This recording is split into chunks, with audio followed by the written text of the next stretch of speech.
أعوذ بالله من الشیطان اللعین الرجیم بسم الله الرحمن الرحیم.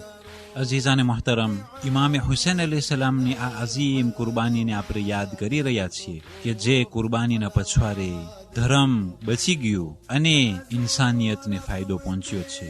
જે લોકો હિદાયત લઈ રહ્યા છે એ લોકો હિદાયતથી માલામાલ થઈ રહ્યા છે, અને જે લોકો હિદાયતથી દૂર ભાગે છે તેઓ આજ સુધી યઝીદિયતના નકશે કદમ ઉપર ચાલી રહ્યા છે, અને જે લોકો હિદાયતના રાસ્તામાં છે તે લોકો ઇમામ હુસૈન અલૈહિ સલામના નકશે કદમ ઉપર ચાલી રહ્યા છે. અઝીઝાને મુહતરમ, ઇમામ હુસૈન અલૈહિ સલાતુ વસલામની આ અઝીમ કુરબાનીના પછવારે ઘણી વસ્તુ સમાયેલી છે, અને ઇમામ હુસૈન અલૈહિ સલામનો જે સારો સ્વભાવ અને ખુદાવંદ કરીમ પ્રત્યે ઇમામ અલૈહિ સલામની જે બહુ જ મુહબ્બત હતી એ લાજવાબ છે. ઇતિહાસ લખનારાઓ લખે છે, અને જે લોકો કરબલાના અંદરમાં ઇમામ હુસૈન અલૈહિ સલામને આંખોથી જોયા હતા એ સર્વે વાતો અહલે બેત અલૈહિસ્સલામ તરફથી પણ તે રિવાયતો બયાન થઈ. હમીદ ઇબ્ન મુસ્લિમ પણ રિવાયત બયાન કરી, અને અશકિયાના લશ્કરોમાંથી એ લોકો પણ હતા કે જે લોકો આ બધી વસ્તુ જોઈ રહ્યા હતા, અને ત્યાર પછી તેઓના વતને જઈ અને આ ઇતિહાસો બયાન કર્યા છે. સર્વે કહ્યું ઇમામ હુસૈન અલૈહિ સલામ ઉપર જેમ જેમ મુસીબત વધતી ગઈ તેમ ઇમામ હુસૈન અલૈહિ સલામની મોહબ્બત ખુદા પ્રત્યે વધતી ગઈ, અને ચહેરાના અંદરમાં વધારે મુસ્કુરાહટ આવતું ગયું. જેમ જેમ મુસીબત વધતી ગઈ એમ ચહેરાની રોનક વધતી ગઈ, અને છેલ્લી શ્વાસમાં ઇમામે હુસૈન અલૈહિ સલાતુ વસલામ સિજદાની હાલતમાં મુનાજાત પડતા હતા. અઝીઝાને મોહતરમ, આપણા ઉપર અગર જો 1% ઉપર મુસીબત જે ઇમામ હુસૈન ઉપર પડેલી હતી, અગર જો આપણા ઉપર તે પડે તો આપણે કદી પણ તે શુકરનો સિજદો કરવો સૂઝશે પણ નહીં. પણ કેટલા મહાન અને અઝીમ છે આપણા આકા હુસૈન કે આવરી મોટી મુસીબત કે જે આપણે ઝિયારત આશુરામાં કહીએ છીએ કે આખા આસમાનો અને જમીનોના અંદરમાં આવી મુસીબત કદી પણ નથી થઈ, એવી મોટી મુસીબતના તેમે પણ સિજદાની હાલતમાં આ પ્રમાણે મુનાજાત કરી રહ્યા હતા. અલ્લાહુમ્મા મુતઆલિલ મકાન અઝીમિલ જબરૂત. ay અલ્લાહ કે જે બહુ જ મહાન છે અને બહુ જ મોટી જબરૂત વાળો છે, શદીદુલ મિહાલ ગનીયુન અનિલ ખલાયક. તે ખુદાવંદ કરીમ બહુ જ મહાન છે અને સર્વે મખલુકોથી ખુદા ગની છે, અને ખુદાને કોઈની જરૂરત નથી. અરીઝુલ કિબ્રિયા, અને તે એવો મોટો કિબ્રિયા અને જબરૂત વાળો છે કે જે બહુ જ વિશાળ છે. કાદિરુન અલા મા તશા. ay અલ્લાહ, તું હરેક ચીજ ઉપર કુદરત ધરાવે છે. કરીબુર રહમા, ખુદાની રહેમત બાજુમાં છે. સાદિકુલ વાદ, ખુદાવંદ કરીમ તેના વચનમાં સાચો છે. સાબિગુન નિઅમા, અને ખુદાવંદ કરીમની નિઅમત તે ઇન્સાન ઉપર હંમેશા જારી છે. હસનુલ બલા, અને તે જ્યારે મુસીબત અને બલા નાઝિલ કરે છે ત્યારે તે સારું હોય છે. કરીબુન ઇઝા દુઈતા. ay અલ્લાહ, જ્યારે તને બોલાવવામાં આવે, દુઆ માંગવામાં આવે તો તું બાજુમાં છો. મુહીતુમ બેમા ખલકતા, અને તારી હરેક મખલુકને તું સરખી રીતના આગાહ છે અને સર્વે વસ્તુને તું જાણે છે. કાબિલુ તૌબા લેમન તાબા ઇલૈક. યા અલ્લાહ, તારા પાસે જે પણ કોઈ તૌબા માંગે છે તેની તૌબાને તું કબૂલ કરનાર છે. કાદિરુન અલા મા અરદતા. તારો જે પણ ઈરાદો છે, તું ઈરાદો કરે છે, એ ઈરાદા ઉપર તું કુદરત પણ ધરાવે છે. તુદરકમાં તલબતા, જે વસ્તુ તને ખપતી હોય એ વસ્તુ તને મળી જાય છે. શકુરન ઇઝા શકિરતા. તારા પાસે અગર જો કોઈ આવે તો તે લોકોને તું મરી શકે છે. શકુરન ઇઝા શકિરતા.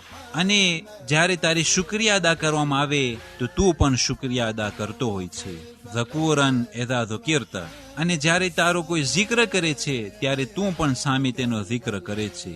અદઉક મુહતાજન વારગબુ ઇલૈક ફકીરા. આય અલ્લાહ, હું તારો જ મુહતાજ બંદો છું, તારા પાસે હું દુઆ માંગુ છું, કારણ કે મને તારા જ પાસે હાજત છે અને તારા જ પાસે હું રગબત કરું છું, જે પ્રમાણે કોઈ ફકીર તેના આકા પાસે રગબત કરતો હોય અને તેના આકા પાસે તલબ કરતો હોય.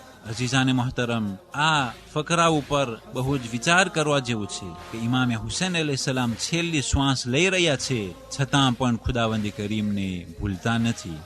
અને હઝરત ઇન્સાન અગર જો જરાક નેમત વધી જાય તો ખુદા પણ ભૂલાઈ જાય છે, એ દોસ્તાર બિરાદરો પણ ભૂલાઈ જાય છે. અગર જો બે ત્રણ દુનિયાની વસ્તુ તેના પાસે આવી જાય છે કે જે ફાની છે, જેને આપવાથી ખુદાવંદી કરીમ તેનું ઇમ્તિહાન કર્યો છે, તો તે ઇન્સાન તેના રિશ્તેદારોને પણ ભૂલી જાય છે, તેના દોસ્ત બિરાદરોને પણ ભૂલી જાય છે અને તેના સગા સ્નેહીઓને પણ ભૂલી જાય છે. એ અલ્લાહ સુબહાનહુ વ તઆલા પણ ભૂલાઈ જાય છે.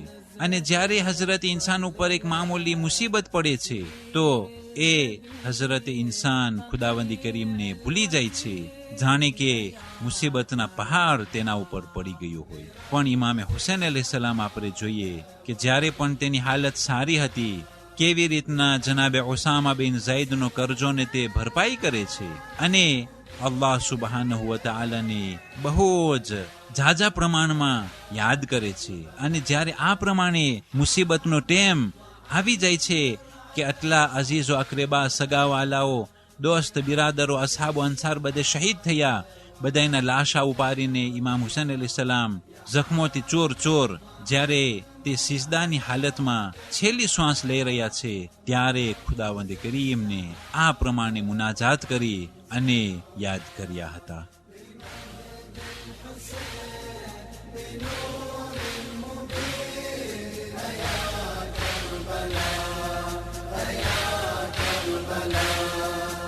حاديا نشدك بدمع الذروب، بعرج بنا على وادي الطفوف، على وادي الطفوف.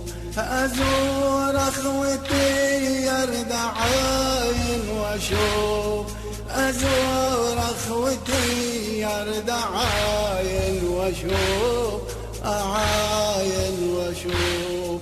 أشوف أشجارا من كروب وبلا، عفيت رمية بوسط الفلم. أشوف أشجارا من كروب وبلا، عفيت رمية بوسط الفلم. بدم المصاب بحر التراب، يا كربلاء يا كربلاء. يا حامل معمر على كربلاء، برمز الشهادة ورمز العلا. يا حامل معمر على كربلاء، برمز الشهادة ورمز العلا. بمجد الحسين بنور المبين، يا كربلاء. 13મી માહી મુહર્રમ આજની તારીખોમાં ઇમામે સજ્જાદ અલૈહિસ્સલામ તથા જનાબે ઝૈનબ અને સર્વે બીબીઓ બચ્ચાઓ તેઓને ઇબ્ને ઝિયાદના દરબારમાં કુફામાં દાખલ કરવામાં આવ્યા અને જનાબે ઝૈનબ અલૈહિસ્સલામનો જબરદસ્ત ખુતબો ઇબ્ને ઝિયાદની સામે આજની તારીખોમાં પેશ કરવામાં આવેલું હતું. 13 માહી મુહર્રમ આજની તારીખોમાં જનાબે અબ્દુલ્લાહ ઇબ્ને અફીફ શહીદ થયા કે જે 61 હિજરી સનમાં ઇબ્ને ઝિયાદની દરબારમાં તે બેઠેલો હતો અને જ્યારે ઇબ્ને ઝિયાદ ઇમામ હુસૈન અલૈહિસ્સલામને ખરાબ શબ્દથી યાદ કર્યો, તરત જ તે ઊભો થઈ અને ઝુલ્મના સામે, ઝાલિમના સામે તે હકના કલામ પેશ કર્યા અને ત્યારબાદ ઇબ્ને ઝિયાદ તેને ઘેરી અને શહીદ કર્યા. તે આંખેથી જોઈ નહોતા શકતા, પણ તેની દીકરીના સહારાથી તે કેટલા ઝાલિમોને જહન્નમ વાસિલ કર્યા.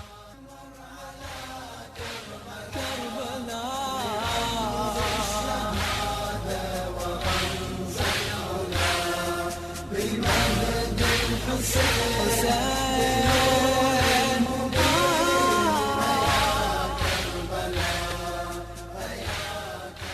Wassalamu alaikum wa rahmatullahi wa barakatuh.